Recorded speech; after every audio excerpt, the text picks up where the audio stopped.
Dans l'actualité sportive, la victoire de Chris Froome dans le critérium du Dauphiné à Super Dévoluy dans les Hautes-Alpes. Le Dauphiné sert de baromètre à l'approche du Tour de France qui s'élancera le 2 juillet. Et c'est de bon augure pour le Britannique. Philippe Fabrègue et Valérie Bourg ont suivi la course avec les amateurs de vélo et de calme.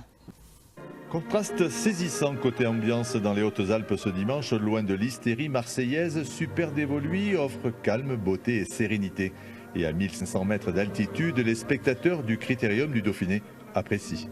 La montagne, je pense, elle a aussi ce pouvoir un petit peu d'apaiser les gens.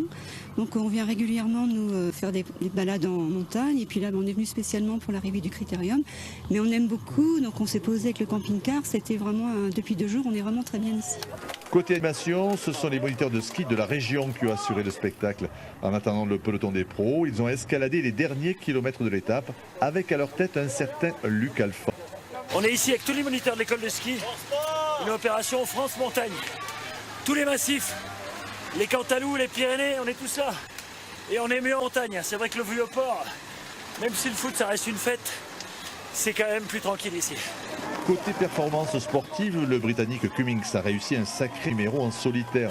Derrière, on a pu remarquer le gros travail d'équipier du Marseillais d'adoption Maxime Bouet.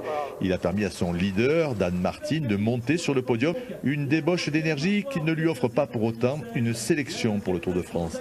Je savais très bien que dans un petit coin de ma tête, j'allais pas faire le programme de rêve pour moi.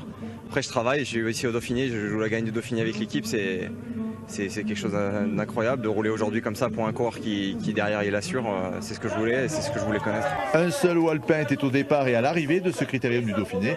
Rudy Mollard a fait un gros boulot d'équipier aujourd'hui encore sur des routes familières. Je connaissais par cœur quasiment toute l'étape. Et avec le col de Moissière avant, c'est vrai que c'était dur, plus les 2 dernières journées aussi qui ont été compliquées. Donc j'ai essayé d'aider au maximum notre leader Dali Navarro, bien le placer au pied de Moissière et puis après j'ai fini tranquille au péto. Chris Froome s'impose pour la 3e fois sur ce critérium du Dauphiné. Le Français Romain Bardet se classe 2e devant l'ancien coureur de la Pomme Marseille, Dan Martin.